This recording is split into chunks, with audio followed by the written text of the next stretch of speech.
talk about +1, -1. So first off, we are going to start by just defining a few of the higher time frame moments in the charts here. And obviously you have like weekly polarity down here, right? Like you had a backside level down here, and you have this 29.2 level. So I often find like we have various forms of +1, -1, and +1, -1 is, as a theory, is supposed to kind of encompass everything. It is supposed to show you when something is breaking, because it is the cycling nature of time itself, right? So you have something like this, and you have like just your very standard trend, the accumulation to accumulation candle. Pick the time frame, it doesn't matter. And we'll even just mark this as the daily here. And you have a very, very standard first thing on your screen that you see. And you could do the same thing with this one right here, just accumulation to accumulation. You see like the breakout points, and you also see it right here. And then, you know, you'd have a subset of breakout points here, and then all the way to here, and et cetera, et cetera, et cetera. Like even +1, -1 has theory inside of this, where, you know, you're going to start cycling the move based on +1, -1. And we've looked at that in the past, and, you know, how timeframes have an effect on +1, -1. And, you know, the first thing you would need to do is, you know, break the 4-hour on this trend here. The first thing you would need to do is you'd actually need to hard close a 4-hour, which is right here. So then, you know, you'd be on the 4-hour, and this is -1 time frame. So like you're cycling, you're like -1 time frame here, right? So then you're right here, and then you would go down. And I don't know if the replayer tool might not let us go this far back, but hopefully it does. And then you'd have the next one right here, right? And then you'd have that break and back test, and now you're on the hourly, and now you're going down to the 15. Oh, we can still do it. Good. So now you're down to the 15 right here, and then you can see where this tries to hold up the move. And I don't think we'll be able to go any, oopsies, I don't think we'll be able to go any further.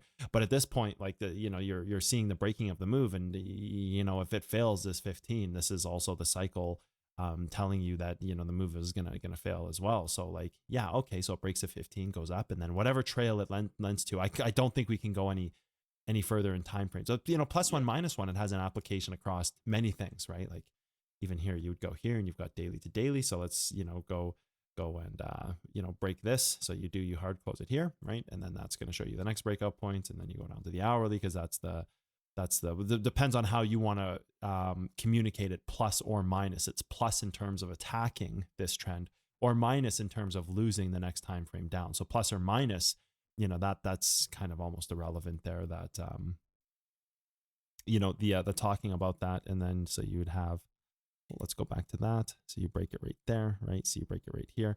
And then I'm assuming the next and final, one of the final ones would be the 5 before this thing breaks up. And I just don't think we're going to have access to that time frame here. So I'm assuming this would be the 5 or the one above it, but we can just go to an hourly time frame and then just see, like, you know, you're going to get that final kind of point where something breaks out. And then you know, you probably had, you know, one final cycle right here, which would have been, you know, if you were here in the move and this broke here, you would have had like maybe a 3-minute here, and then a 1-minute here, and then the move is gone. So you can see where the, you know, the time frames, they cycle against each other, and then this thing has probably just gone up and away from this point. You could probably go to the 4-hour here, get a little more clarity, and you're never coming back. It's just up and up and away, right? Because that's like, you know, you took the daily and you cycled it through. So like you see all this, you know, kind of pseudo accumulation in here. And even trends have this application of +1, -1. So the first thing we need to understand when we're talking about +1, -1 is +1, -1 has a great variety and like a great grasp on everything in the charts. +1, -1 is a theory, not a you know, tradable information set on its own. While it can also be that, it's not such as a hold level where you say, oh, this is the +1, we need to buy it. Oh, this is an inverse 4-hour hold level, we need to buy that, right? It's not. It's more about understanding, well, what's the effect of that 4-hour inverse level, or what's the effect of that? So you would go and you would say like, okay, well, here's like a, you know, whatever this is, a 4-hour level. And you'd go like this, and then you would start breaking down this move, and you would say, okay, let's put the replayer tool on for this. So then you would say, you know, what's the information above and below it? So then we have to look at +1 and -1 a little differently. You would say, here's the +1 to that time frame, so that meaning that's going to hold it, and here's the -1 to that time frame. So actually, this 4-hour has a +1 and a -1, and we think of +1 and -1. I think oftentimes we get this idea that, you know, it operates dual linearly, or it doesn't. Oh, sorry, it operates linearly when actually it's dual linearly that it operates. And what I mean by that is that we often see like +1, -1 as one event, but if the 4 hours the polarity, +1 is here, -1 is here. Meanwhile, it's the same time frame. So we often think of a 4-hour +1 being let's move to the daily, and -1 being let's move to the 1 hour. But that's not always the case, because +1 -1, and well, that can be the case. So if we were to go to the +1 on the 4 in that sense of theory, we could go here and we could say, oh, it has to hold this daily. Well, that's the same level. So let's go backside daily. Let's go like this. This would be the +1 time frame up, right? But there's also a +1 time frame inside of this 4-hour where you have kind of this dual side of polarity. Like the -1 attacking the 4 on the -1 would be going underneath the 4. So this is often what we would see with polarity. So we're just going to say that this yellow level here is polarity, and then the +1 would be attacking the lesser time frame above it, meaning that the smaller time frame actually held above it, meaning it's, you know, using that plus time frame in a positive sense, and the minus time frame being that same exact hourly but below that point of polarity. So polarity has its own kind of interaction with +1 -1 here as well, and then we can just hit play and kind of see what happens here. And then, oh, look at that, wow, that's pretty perfect.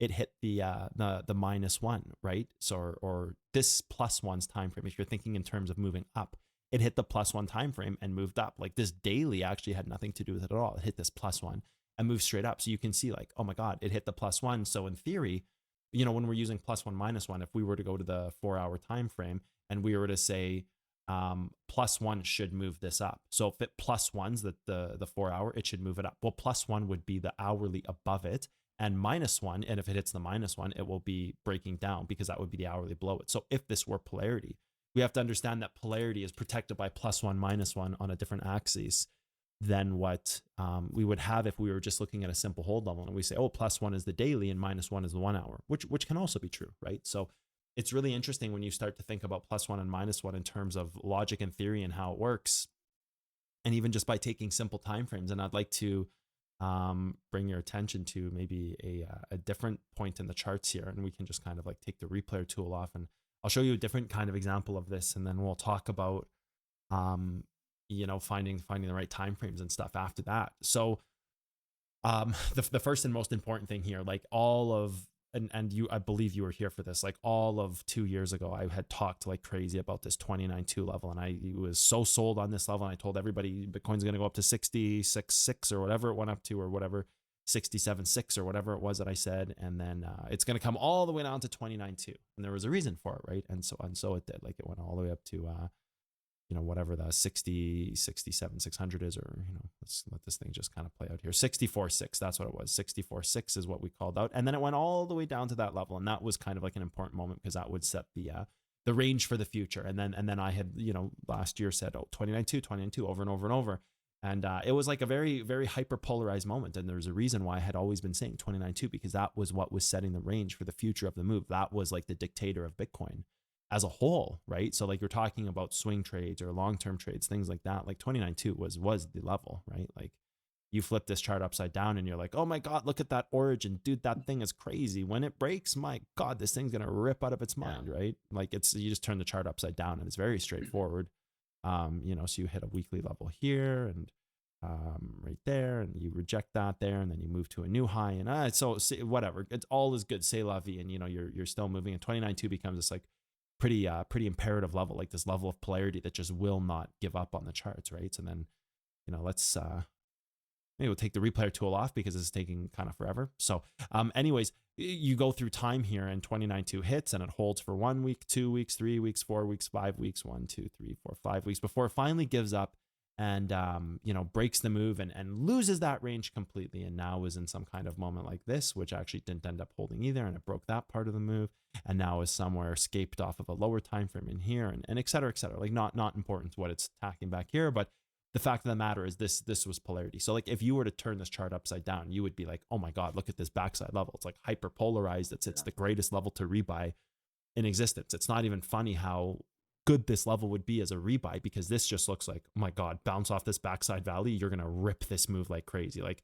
come here, oh, oopsies, that's too far. Come here, bounce off this valley, you're just gonna rip like that like this will completely destroy this move, and you're just gonna rip up. And in this case, it's down because our charts are, you know, reversed. But anyways, the point being is that that's like the perfect spot to buy, right? So like when you zoom in here, this has its own +1 -1, and the +1 -1 here is the daily. It's just whatever side that daily sits on. So now imagine you have a backside level like this and you're trying to go and attack it and just like forget about that side of the screen. And you've got this backside level and you're like, dude, when I get over this thing, I am going to so rebuy this level. Imagine not even getting the chance because it ladders above that. You would be like, oh my God, dude, I just missed the craziest long. In this case, it would be a short, but our charts are upside down. So we're just saying a long. It'd be the craziest long. Actually, you're trying to get in here and it never even reached that level. And often when that happens is you see something like this. You go, okay, we're on the weekly. Let's go to the time frames that are protecting polarization, because this is how you use +1, -1 with polarization. So now you're going to say, let's go to the time frame that polarizes this move, which is the -1 time frame, because the -1 is what can break it. And it's also what can hold it. You wouldn't go +1 saying, oh, the +1 can break it. By that time, you know, just like a daily to a weekly, a +1 on a daily would be a weekly. You're talking about a potential 13 days later. Like the move's already done. You're never using +1 to see something. You're using the -1 to see where it breaks. So if you go to the -1 and you say, okay, this purple line is hyperpolarity, you have the -1 here and the +1 here attacking it. Or if you were moving up, you could say attack the +1 here or the -1 here. It depends on just the context you use the terminology in, but it's all the same. It's like, you know, your purple line is polarity, but this is the -1 time frame, and this is the +1 that's holding it, or the minus underneath it that's holding it. So you're on a minus time frame holding the plus, which is a little bit of a tongue twister, but that's not really important. That's why I just always like to say it depends on the context you're using it. We have three outcomes here. You have polarity here, which is like an amazing buy. You hit this, you bounce off, you rip the other direction. Oh my God, everything is good. That's like crazy amazing. That's one case. You hit that polarity and it, you know, it rips up. The next case is you actually miss that move and you go after the +1 on it, or the -1. Again, I'm not going to get into that. And that's like laddering off the move, or you go after what would be the minus time frame here, and you're going underneath that polarity. So you can see here where the weekly has a +1, -1, plus here, minus here, or plus here, minus here, again, depending on the way you say it. And really, it's like the definement of polarity as to where this is telling you, you just bounce polarity. It's perfect entry. You're moving up. This is telling you potential failure on the other side to move even further in that direction, right? And this one down here is telling you, okay, you've actually moved through polarity, and now you're starting to see if you can like fail down in the move. So you know, what was a purple level here, and the overarching legacy level, you actually have what's protecting it and what's breaking it on the -1 time frame. And then yeah, you can see where, you know, this move hits and it's like, dude, you didn't even back test polarity. You actually laddered above polarity. But this is often what happens with +1, -1, because you go, and you could do the same thing. Like we could even go right now into the current landscape of the move and just say like, okay, well, like what do we have? Let's just kind of pick something. Okay, we have a daily trend. So let's go to the -1 on the daily trend to see what would break this move down. So if we were saying like, okay, here's the trend that's kind of polarizing the move because it's a range trend, well, then if we go to -1, that would be the move that's holding it down. So do you have like 4-hour hold levels? Like just go to this moment here, and you know what would actually break this move? And you don't have any hold levels, but you have an origin. So then you're like, oh, you've got an origin. So we've built the architecture of the -1 time frame from this daily trend. The -1 would be the origin, and you'd be like, oh, cool. So what could potentially break the origin then, right? And then you can say like, oh, look, the origin is still holding.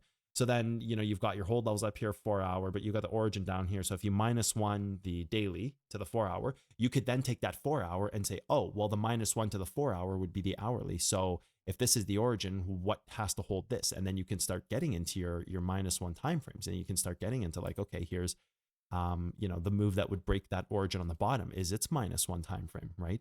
Or even, you don't have any origin levels here. You have this, but this wasn't really an origin level. I don't really have any origin levels here. But you could go and say, well, what would break this move on that side of the chart, right? So you would take this 4-hour and you would -1 that in order to break this. So then there has to be a criteria there that would have allowed you to do that. And you could even go here and say, okay, well, look, we just tested the trend. We've got the origin level there. Yeah, we have a hold level right here. So if we get over top of this, we're likely moving up, because this is either going to hold down, break this 4-hour, which breaks this, right? Or you're going to simply surpass this level. And I don't see any origins here. So there's no break levels to make. There's no origins. It's just simple 1-hour information. This is the only thing I use. So if this were to hold the move down, you would be breaking this whole move. So in theory, you know, your chain of levels here, and that's where you get that kind of that big dump. And that's where you see where this is like, oh, it tried to dump because that hourly was holding it, right? And how much time did it spend underneath it? And it just goes right back to that hourly and it fights it again, because this is really the fight for polarity right here, because you've taken your -1 and you've used it to create the architecture where the 4 hour can exist, and off that 4 hour where the 1 hour exists. So if this were to continue to hold it, guess what? These are gone. They're bye-bye. But if you get over top of it, you're probably just boosting up, actually, because that's, you know, your +1, -1. It's like, oh, look at that. You got over top of it. You're boosting up out of your mind now, because it just went through enough of trial and error there of holding that 4 hour origin, and this 1 hour couldn't break it down, right? And you could have probably even said like, okay, if this hourly is going to hold, where's the 15? Where's the trail of 15s? So this hourly is here. So you would have to be like right here as a reverse level on the 15. So you'd have to be right here, which gets hit there. And then you could move down to here. You could also say the -1 to this, which would be right here, this 5 minute, which already gets hit there. And then so you could go -1 on that, and you could go to your 3 minute, which would be right here. And you can see where, and actually maybe you have polarity here on the 3. No. You kind of have it here. You kind of have like a polarized 3 minute moment. Now I wouldn't get this far down the -1 +1 trail, but this example is just to show like how you would use the architecture of +1 -1 to further define where something can break, because you know, you're taking that polarity and you're building the architecture from piece to piece to piece to show like what's going to break that trail or what's going to break that chain of events, right? And so like even here you can see like why this thing moved up, because it tried to break the hourly, it couldn't do it, and now you're just sitting here 4 hour again, and maybe you need to go back up here and test something before you reset that trail again to see what's going to break, right? So like when we're looking at this, +1 -1, you have the weekly here. You also have the weekly down here, right? So you also have a weekly down here, which is very much the same thing. You have a weekly here. It's testing the +1 to this, right? You have a weekly here. Next, you need to test the +1 to this. So like if this actually does hold the move down, you would expect to see which of these 3 levels it's actually going to test, and which one of those 3 levels it actually tests is going to tell you what's happening in the move, because this is polarized right here. And you might actually be able to go in here because you had this weekly here and it did close above it and do that. You might have some different micropolarity in here. I would have to take a look. But for now, you can see where you have polarity here, right? Which is the same thing as polarity here, right? Like those are connected. They're both polarity. This upper level here is the deep dive of this level here. And then obviously the front run is connected to that, right? So like if Pandora's box were true now, then you should just go here. So like if this thing Pandora boxes, it's going to go here, and then trend will decide what happens on this move, right? Not what level is hit. If you just go from here straight to there, you're saying you're bouncing off this long-term accumulation. Now you're looking at accumulation. If you're going down to here, you're looking at potentially more failure, inverse level move down further, right? So there's a couple really interesting things going on the charts right now long term, and this is really important to see this. Like understanding +1 -1 isn't necessarily just using a time frame to say, oh, we're on the 4 hour, the +1 is the daily, the -1 is the hourly. Yes, that's still true, but there's also the implication that +1 -1 is, hey, if we had a 4 hour, there's going to be an hourly hold level or an hourly data point above it and an hourly data point below it. Like if we just go take a look at a random example, I don't know, we could just like go right here. I don't know, just find a 4 hour level and just say like, okay, well, where's the data frame around that, right? Like what is that data being framed by? So like here's the 4 hour, like we'll just use whatever's on our screen, middle of the line. Cut this right here. Hopefully we don't lose a chart on the hourly. And then you would have something below it, which that's your moment here, hourly below that +1, right? So you've got this here.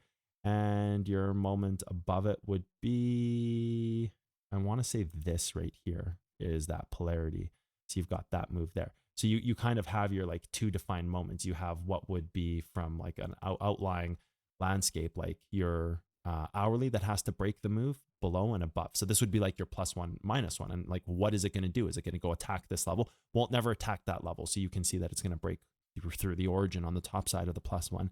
So you can see that by not attacking this level, you're just breaking the chart up, right? Or you could even go to like a daily. Yeah. And you could even go to a daily here on somewhere else. I don't know, just like pick something. I don't know, daily right here. Sure. This is just a daily hold level. Come on. right there, daily hold level. Let's delete these levels here. And you would do very much the same process here. You'd say, here's the daily, where's the -1? Well, you've got a -1 here on the 4. So this is one data point. That's broken, so it can't be that. Is that an origin? Not really, is it? No, because it only gets hit once. Is this an origin? No. Is this? There we go. There we go. There it is. So you've got like the +1 and the -1, right? So like, let's see which one it hits. And there you go. Oh, long-term failure. The daily is not going to hold, right? At first it was like, oh yeah, +1 is holding, but then obviously interior trend dictates it doesn't hold, range trend, right? And look where it goes, right? It breaks straight down because that it showed you, like you have your daily time frame and you have your -1 on both sides. So it's like it's showing you how the polarity is being handled, right? And you know, I'm sure you like do this here, and then you have more trends and blah blah blah. The work continues, right? Like that's just your charts and how they work, right? So like yeah, but you can see where like this, had it held this move and not broke down to this level here, you would have actually moved up. But if you attack the lower range, you know it's going to move down, right? And then you would just work your -1 off this. So like you would go here and you'd say like, oh, okay, well we hit this for what's the -1 that breaks this? Let's see. The +1 that would break that would be like getting out of polarity, which looks like it would be right here. That's perfect. Yep, that's it. So that's like getting over top of this breaks this. Looks like getting compressed by this moves it down.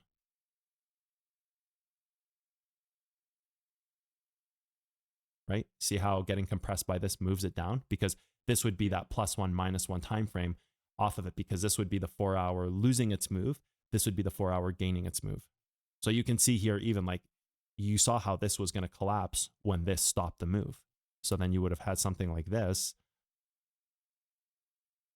You would have had something, well, it might have been here actually without the hard close. No, it hard closes here. That's fine. So like you would have seen like, oh, it's hitting the -1 because an inverse to its own right off of a hold level. Like if you're failing a move, an inverse will be the +1 to continue it in that direction. Because you would say, I just hit the point of failure, like your daily level was here, that if it went down to the 4-hour -1 off the daily, it would be breaking the move. So the next thing would be, if this had a -1, it would either be the hold level, right? Or you would be +1 breaking out of it using the origin. And maybe this ends up being a pretty important point in the future. I'm not sure. We picked a random spot on the chart, but you can see where +1 -1 actually has like a different implication on it, and where it's not always so straightforward that people think of that theory, and you can see it right there, even as trying to break out of that, and it can, right? Because that was what polarized that daily from way back here, was that 4-hour, and then what polarizes that 4 is this inverse level to hold the move down, or this origin level. So you can see where this move is like hyper polarized against that. So when you attack this origin, then you would have its own +1 -1 Q. Go to the daily on this and see the daily, because it's taking way too long. Yeah, you have to break it down further, but +1 -1 has a very, very interesting way that we look at it at a something that's not so linear as something that's so linear as just, hey, we've got a daily, the plus is the weekly, the minus is the 4. While that may be true, there's also a plus and minus within retrospect or within respect to every single level. Like a 4-hour has a plus and -1 both on the hourly, because that plus -1 shows you what the move is doing next, right? Just like the daily, you look down to the 4. And if you find a daily is holding and you have a 4-hour that's holding, then you've got to go down further, because what's the -1 to the 4, right? The -1 to the 4 is both sides of the hourly, the plus side and the minus side. So it gives you kind of like, if the 4-hour was polarity, the plus is holding it, the minus is breaking it. Or again, whichever way you want to say it. It doesn't really matter which way you want to say it. It's about identifying the two sides of it. It's about identifying the data point that breaks the move and the data point that agrees to carry it in the same direction, right? So like, it's a really interesting thing when you can understand plus and -1 at a bit of a higher level, right? Like it opens up so many doors to look at your charts differently, all the way from a higher perspective like this, like, oh my God, look at this weekly level. Everybody's flying out of their minds. Like it hit this daily level. And you know, the next conclusion they come to is that, okay, well, it's going to go bounce this daily here, which technically is correct. It is either going to now go into a Pandora's box situation, or if it doesn't go, like that's the thing too. That's the next thing about that +1 -1. If this doesn't stop it, you're probably down here. Going because, to the bottom. yeah, because this has to kind of hold it, because you have two options here. You have hit this daily, create a Pandora's box between two interior points, and that will say that this is active against this. If this doesn't hold, it's telling you that this is active against this, right? So now you're in a much bigger piece of the move. So long term, you know, the implication of +1 -1 as a standpoint of theory, like it tells you a lot, and it shows you, like, the coolest thing about +1 -1 is it kind of is almost like the switch and the bridge. So I've talked about the bridge and the switch in the past.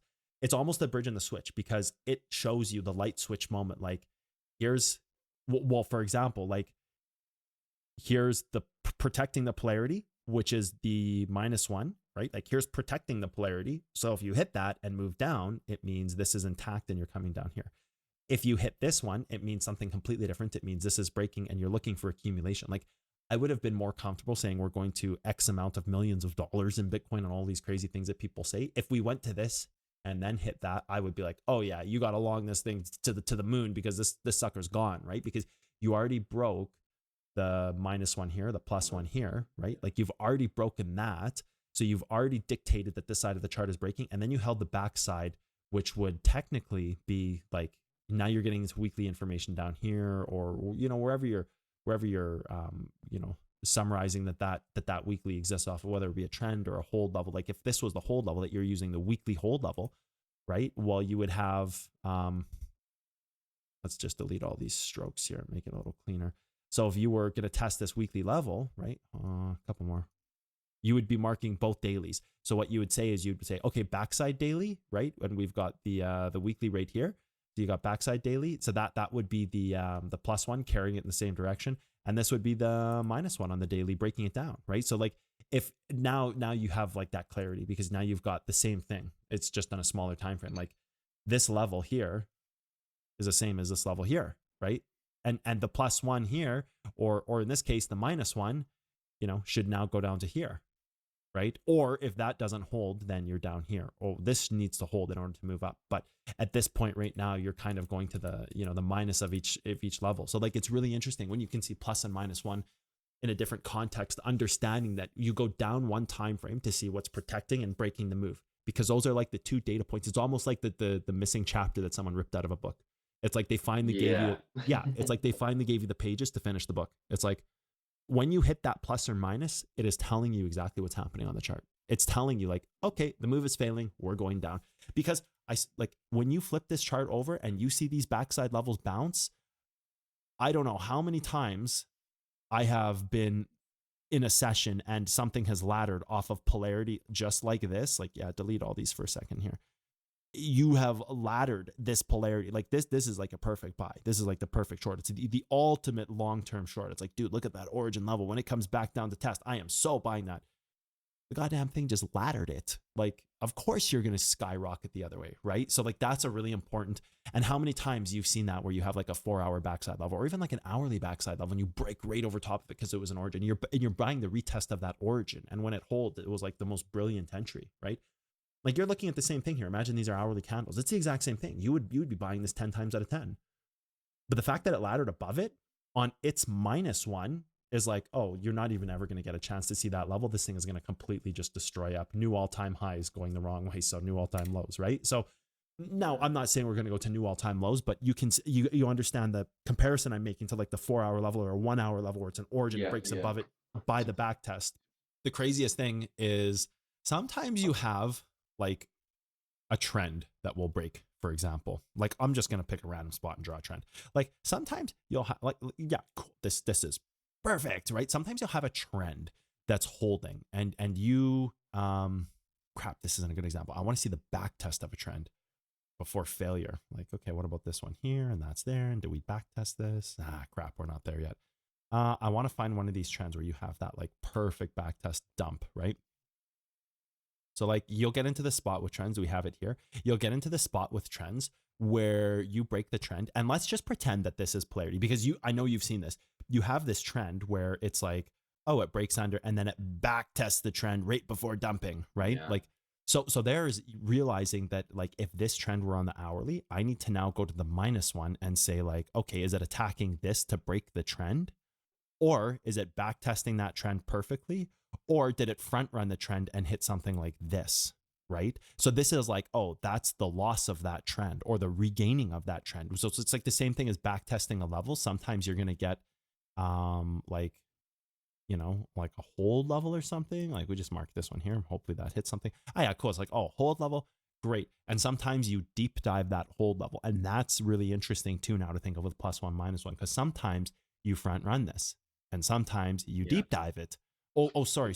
Sometimes you front run it. Sometimes you hit it perfectly. Sometimes you deep dive it. Well, understanding that the deep dive is going for the breaking of this because it's attacking. If this was the 15 or the hourly, I would go down to the 5 and say, oh, it just hit the -1. It's trying to break this level. So even when it comes back up to here, now we could go and find the 5-minute hold level here and say if that's like the perfect short target, because we short that because it already showed us that the -1 was attacked and that the -1 would hold it down, and that's going to dump the whole move. And that's when you see like those flash dumps that are unexplained and it's like, oh, it must be the news. Nope, just -1'd it. So you have these like really cool moments with trends, with polarity, with deep diving levels, with kind of all this stuff where you can say like, here's the time frame. Let's go to the one below it and see where the plus exists above it and where the minus exists below it. And that's the way I use the term, is whatever's above or below it. So that sometimes when you're on an inverse move like this, like above this level, do you technically mean above the level, or do you mean above it as in it didn't hit it, right? So it can get a little confusing with a +1, -1, but I always just say like +1 is the time frame above it. So it kind of flips for me in the way that my brain sees it, because on this side, I'm going after the +1 here. On this side, my +1 is actually front running it, or my +1 is deep diving here. So that's why I keep saying like, oh, it depends how you're saying it, but you know, it doesn't, the term doesn't matter. What matters is the understanding that this time frame has a -1 time frame on both sides, just like this has a -1 time frame on both sides. So like now you're starting to understand like, oh, why a target deep dives, when it can deep dive, and what that means for that move going forward, right? Because then it gives you like, oh, we just deep dove this move on the 15-minute. So now let's go find the 5-minute hold level, and if that's polarity on this move now, because you're either going to hit that 5-minute level, right, and you're going to sink the move and destroy this, or you're going to gain that 5-minute level and this deep dive failed.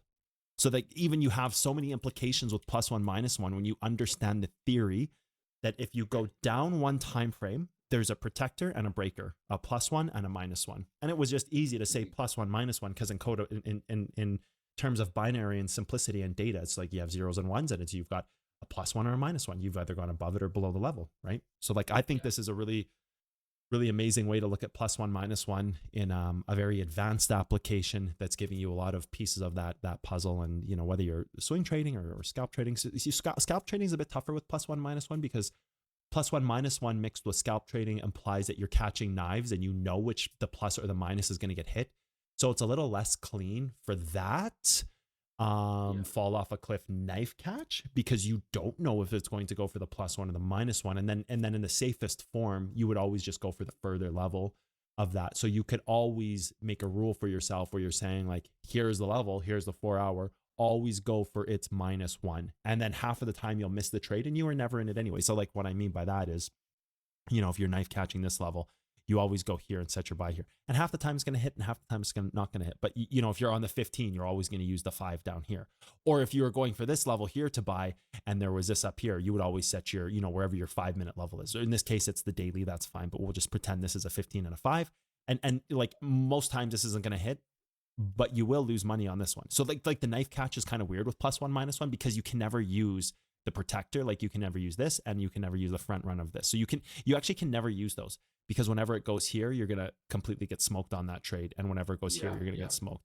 But you can also always take this and always take this as a deep dive. So now it gives you validity in your deep dives, and you can always take those, and you'll never really lose money on them. You'll just kind of like miss a lot of trades or nail like perfect trades. So like your outcomes are very good it's like, no trade, no big deal, move on. Oh, nailed the trade, perfect, done. You know, like, but there's no real loss chain there unless you've missed something else, and it completely just goes through it because maybe you tried to plus one minus on the 15 and actually it was the hourly and the 15 existed down here. So what happens is like you hit this, you deep dove it, you know, you're crawling up here, you haven't had any plus ones or minus ones yet, and then it just rips right through because actually maybe you missed something with plus one minus one on a higher time frame that dictated this prior, right? Instead of, because it's not always like, oh, there's the level. Like sometimes you have a 4 hour and the minus one breaks on the 4 hour and you're like, my God, I just got smoked on this trade. And you were so hyper focused on the 15 to the 5, but you know, meanwhile you had a bigger time frame in place. So that's where you can, you know, make that mistake and lose money. But outside of that, like you know, like for knife catches, it gets a little weird, but then for swing trades, it's like really perfect because like I said earlier, it gives you those pages of the book that are missing to allow you to see the rest of the story that's about to come, right? Instead of guessing what's going to come next. Like that plus one minus one tells it to you.